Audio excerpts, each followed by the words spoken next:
ಇವತ್ತು ನೀವು ನಮ್ಮನ್ನು ಕೇಳಿದ್ರಿ, ಏನು ಮಾಡ್ತಾ ಇದ್ರಿ ಪಬ್ಲಿಕ್ ಟ್ರಾನ್ಸ್ಪೋರ್ಟ್ ಬಗ್ಗೆ ಅಂತ ಕೇಳಿದ್ರಿ. ನಮ್ಮ ಸರ್ಕಾರ ಇದ್ದಾಗಲೇ ಮೆಟ್ರೋ ವೈಟ್ಫೀಲ್ಡ್ವರೆಗೂ ಕನೆಕ್ಟ್ ಮಾಡಿದ್ದೀವಿ, ಎಲೆಕ್ಟ್ರಾನಿಕ್ ಸಿಟಿವರೆಗೂ ಕನೆಕ್ಟ್ ಮಾಡಿದ್ದೇವೆ. ಪೆರಿಫೆರಿಯಲ್ ರಿಂಗ್ ರೋಡ್ ಕಳೆದ 25 ವರ್ಷದಿಂದ ನೆನೆಗುದಿಗೆ ಬಿದ್ದಿದೆ. ನೀವು ಈ ಕಳೆದ 25 ವರ್ಷದಲ್ಲಿ 18 ವರ್ಷ ಸುಮಾರು ನಿಮ್ಮ ಸರ್ಕಾರನೇ ಇತ್ತಲ್ಲ ತೇಜಸ್ವಿ ಸೂರ್ಯ ಅವರೇ. ಪೆರಿಫೆರಿಯಲ್ ರಿಂಗ್ ರೋಡ್ ಬಗ್ಗೆ ನೀವು ಒಂದು ಸಾಂಸದರಾಗಿ ಎಷ್ಟು ಬಾರಿ ನಿಮ್ಮ ಸರ್ಕಾರ ಇದ್ದಾಗ ನೀವು ಮಾತನಾಡಿದ್ರಿ, ಮುಖ್ಯಮಂತ್ರಿಗಳನ್ನು ಭೇಟಿ ಮಾಡಿ ಪ್ರೆಷರ್ ಮಾಡಿದ್ರಿ. ಪೆರಿಫೆರಿಯಲ್ ರಿಂಗ್ ರೋಡ್ ಆದರೆ 73 ಕಿಲೋಮೀಟರ್ ಪೆರಿಫೆರಿಯಲ್ ರಿಂಗ್ ರೋಡ್ ಆದರೆ ಬೆಂಗಳೂರಿನ ಎಸ್ಟಿಮೇಟೆಡ್ 40% ಟ್ರಾಫಿಕ್ಕು ಸಿಟಿ ಒಳಗಡೆ ಬರೋದೇ ಬೇಕಾಗಿಲ್ಲ, ಹೊರಗಡೆಯಿಂದನೇ ಸಂಚಾರ ಮಾಡಬಹುದು. ನೀವು ಸಂಸದರಾಗಿದ್ದಿರಲ್ಲ, 2ನೇ ಬಾರಿ ಆಗಿದ್ದೀರಿ. ನೀವು ಯಾಕೆ ಪೆರಿಫೆರಿಯಲ್ ರಿಂಗ್ ರೋಡ್ ಬಗ್ಗೆ ಇಷ್ಟು ದಿವಸದಲ್ಲಿ ಒಂದೇ ಒಂದು ಮಾತು ಆಡಿಲ್ಲ? ಸ್ಟ್ರಾಮ್ ವಾಟರ್ ಡ್ರೈನ್ಸ್ ಎಲ್ಲಿದ್ದಾವೆ, ಆ ಬಫರ್ ಝೋನಲ್ಲಿ ರೋಡ್ ಮಾಡ್ತೀವಿ ಅಂತ ಕಾರ್ಯಕ್ರಮ ಹಾಕ್ಕೊಂಡಿದ್ದೀವಿ. ನೀವು ಹಾಕ್ಕೋಬೋದಿತ್ತಲ್ಲ. ನಿಮ್ಮಂಥ ಕಾಳಜಿ ಇರ್ತಕ್ಕಂಥ ಒಬ್ಬ ದೊಡ್ಡ ಸಾಂಸದ ನಿಮ್ಮ ಸರ್ಕಾರಕ್ಕೆ ಸಲಹೆ ಕೊಡ್ಬೋದಿತ್ತು. ಮೆಟ್ರೋ ಎಲ್ಲೆಲ್ಲಿ ಹೋಗ್ತಾ ಇದೆ ಅಲ್ಲಿ ಡಬಲ್ ಡೆಕ್ಕರ್ ಮಾಡ್ತೀವಿ ಅಂತ ನಾವು ಹೇಳಿದ್ದೇವೆ. ರೋಡು ಕೂಡ ಮಾಡ್ತೀವಿ ಅಂತ ಎಲಿವೇಟೆಡ್ ಹೇಳಿದ್ದೀವಿ, ಅದೇ ಮೆಟ್ರೋ ಪಿಲ್ಲರ್ಸಲ್ಲಿ. ನೀವು ಕೂಡ ಮಾಡ್ಬೋದಿತ್ತು. ನೀವು ಯಾಕೆ ಆ ಕಾರ್ಯಕ್ರಮ ಹಾಕ್ಕೊಂಡಿದ್ದೀರ? ನಾನು ಏನು ಹೇಳೋಕ್ಕೆ ಬಯಸ್ತಾ ಇದ್ದೀನಿ ಅಂದರೆ,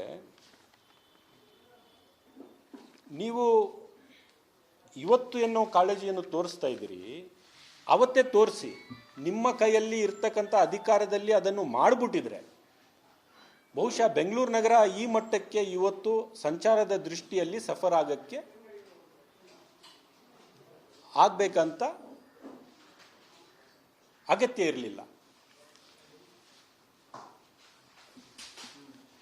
ನಾನು ತೇಜಸ್ವಿ ಸೂರ್ಯ ಅವರಿಗೆ ಒಂದು ಮಾತು ಕೇಳಕ್ಕೆ ಬಯಸ್ತಾ ಇದ್ದೇನೆ. ಪ್ರಧಾನಮಂತ್ರಿಯವರು ಬೆಂಗಳೂರಿಗೆ ಬಂದು ಭಾಷಣ ಮಾಡಿ 40 ತಿಂಗಳಲ್ಲಿ ಸಬರ್ಬನ್ ಟ್ರೈನ್ ಚಾಲನೆ ಕೊಡ್ತೀವಿ ಅಂತ ಘೋಷಣೆ ಮಾಡಿದರು. 40 ತಿಂಗಳ ಒಳಗಡೆ ಸಬರ್ಬನ್ ಟ್ರೈನ್ ಪೂರ್ಣಗೊಳಿಸಿ ಚಾಲನೆ ಕೊಡ್ತೀವಿ ಅಂತ ಹೇಳಿದ್ರು. ಏನಾಯಿತು ಆ ಘೋಷಣೆ? ಘೋಷಣೆಯಾಗಿ ಉಳ್ಕೊಂತು. ನೀವು ಮಾತನಾಡಕ್ಕೆ ರೆಡಿ ಇಲ್ಲ. ಸಬರ್ಬನ್ ಟ್ರೈನ್ ಭಾಳ ಇಂಪಾರ್ಟೆಂಟ್ ಅಲ್ವಾ? ಮಾತನಾಡಕ್ಕೆ ರೆಡಿ ಇಲ್ಲ. ಹೇಳಿದೆ ಒಂದು 3 ವರ್ಷದಿಂದ ಬಜೆಟ್ ಬುಕ್ಕಲ್ಲಿ ತೋರಿಸಿದೆ 1 ಕೋಟಿ ಸೆಂಟ್ರಲ್ ಗೌರ್ಮೆಂಟಿಂದ ಸಬರ್ಬನ್ ಟ್ರೈನ್ಗೆ. ಸೊ ಏನಾಗಿದೆ ಅಂದರೆ, ಅವರು ಭಾಳ ದೊಡ್ಡದಾಗಿ ಮಾತಾಡಿದರೆ ಭಾಳ ಸಂತೋಷ. ಆದರೆ ಒಂದು ಮಾತು ಅವ್ರಿಗೆ ಮತ್ತೆ ನಾನು ಕೇಳಕ್ಕೆ ಬಯಸ್ತೇನೆ. ಯೆಲ್ಲೋ ಲೈನು, ಮೆಟ್ರೋಯಿನ yellow line Jayanagar to electronic city ರೆಡಿಯಾಗಿ 1 ವರ್ಷ ಚಾಲನೆ ಮಾಡೋದಕ್ಕೆ ನಮ್ಮಿಂದ ಸಾಧ್ಯವಾಗಿಲ್ಲ. ಯಾಕೆ ಸಾಧ್ಯವಾಗಿಲ್ಲ ಅಂದರೆ ಕೋಚಸ್ ಇರಲಿಲ್ಲ. ಕೋಚಸ್ ಸಪ್ಲೈ ಮಾಡ್ತಕ್ಕಂಥ ಜವಾಬ್ದಾರಿ ಕೇಂದ್ರ ಸರ್ಕಾರಕ್ಕಿತ್ತು. ನೀವೇ ತೇಜಸ್ವಿ ಸೂರ್ಯ ಅವರೇ, ನೀವೇ MP ಆಗಿದ್ರಿ. ಮತ್ತೆ ಜಯನಗರ್ ಟು ಎಲೆಕ್ಟ್ರಾನಿಕ್ ಸಿಟಿ ಇದೆಯಲ್ಲ, ತೇಜಸ್ವಿ ಸೂರ್ಯ ಅವರ ಮತಕ್ಷೇತ್ರಕ್ಕೆ ಬರುತ್ತೆ. 1 ವರ್ಷ ಮೆಟ್ರೋ ಲೈನು ಇನ್ಫ್ರಾಸ್ಟ್ರಕ್ಚರ್ ಎಲ್ಲ ತಯಾರಾಗಿ 1 ವರ್ಷ ಚಾಲನೆ ಯಾಕಾಗಿಲ್ಲ ಅಂದರೆ, ನಿಮ್ಮ ಕೇಂದ್ರ ಸರ್ಕಾರ ಅಲ್ಲಿಗೆ ಕೋಚ್ ಕಳಿಸೋದಕ್ಕೆ 1 ವರ್ಷ ಡಿಲೇ ಮಾಡಿದ್ದು. ಆ 1 ವರ್ಷದಲ್ಲಿ ಎಷ್ಟು ಜನ ಪ್ರೈವೇಟ್ ವಾಹನವನ್ನು ಕೊಂದ್ಕೊಂಡಿರ್ಬೋದು, ಎಷ್ಟು ಪ್ರೈವೇಟ್ ವಾಹನ ಎಕ್ಸ್ಟ್ರಾ ಬೆಂಗಳೂರು ನಗರದ ರೋಡ್ಗೆ ಬಂದಿರ್ಬೋದು. ಇದಕ್ಕೆ ಹೊಣೆ ಯಾರು? ಕೇಂದ್ರ ಸರ್ಕಾರ ಮತ್ತು ತೇಜಸ್ವಿ ಸೂರ್ಯ ಅವರಲ್ವಾ? ಆವಾಗ ಯಾಕೆ ಸುಮ್ಮನೆ ಇದ್ರಿ?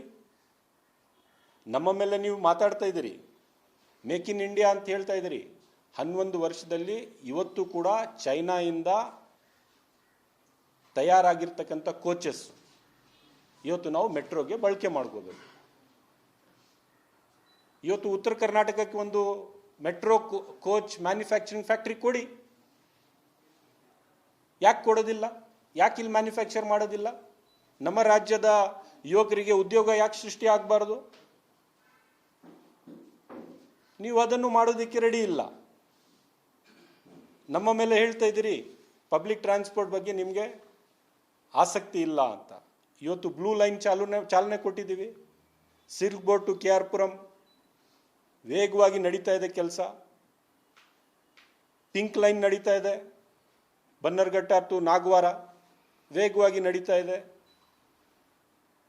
ನಾವು ಎಂದಿಗೂ ಬೆಂಗಳೂರು ನಗರದ ಅಭಿವೃದ್ಧಿ ಬಗ್ಗೆ ಆಗಲಿ, ಬೆಂಗಳೂರು ನಗರದ ಇನ್ಫ್ರಾಸ್ಟ್ರಕ್ಚರ್ ಬಗ್ಗೆ ಆಗಲಿ ನಾವು ಎಂದು ಡಿವಿಯೇಟ್ ಆಗಿದ್ದವರಲ್ಲ, ಕಡೆಗಣಿಸಿದವರಲ್ಲ. ನೀವು ಏನು ಮಾಡಬೇಕಾಗಿತ್ತು ಅಂದರೆ, ನಾನು ಟನಲ್ಗೆ ಬರ್ತೇನೆ, ಆದರೆ ನೀವು ಏನು ಮಾಡಬೇಕಾಗಿತ್ತು ಅಂದರೆ ಮೆಟ್ರೋ ಫೇಸ್ 3 OR ಇಂದ JP Nagar to Hebbal, Sarjapur to Hebbal 3A 3B ಎಲ್ಲ ಇವತ್ತಿಗೂ ಕೂಡ ಅಪ್ರೂವಲ್ ಪೆಂಡಿಂಗ್ ಇದೆ. ಎಲ್ಲಿ? ಕೇಂದ್ರ ಸರ್ಕಾರದಲ್ಲಿ. ನಿಮ್ಮ ಕರ್ತವ್ಯ ಅಲ್ವಾ ನೀವು ಹೋಗಿ ಅಲ್ಲಿ ಅಪ್ರೂವಲ್ ಮಾಡಿಸ್ಕೊಡೋದು. ಇಲ್ಲಿಗೆ ಬಂದು ನೀವು ಡೈಲಿ ನಮ್ಮ ಮೇಲೆ ಅಟ್ಯಾಕ್ ಮಾಡಿಬಿಟ್ರೆ ಅಲ್ಲಿಂದ ಅಪ್ರೂವಲ್ ಬರೋಕ್ಕೆ ಸಾಧ್ಯನಾ? ಸೊ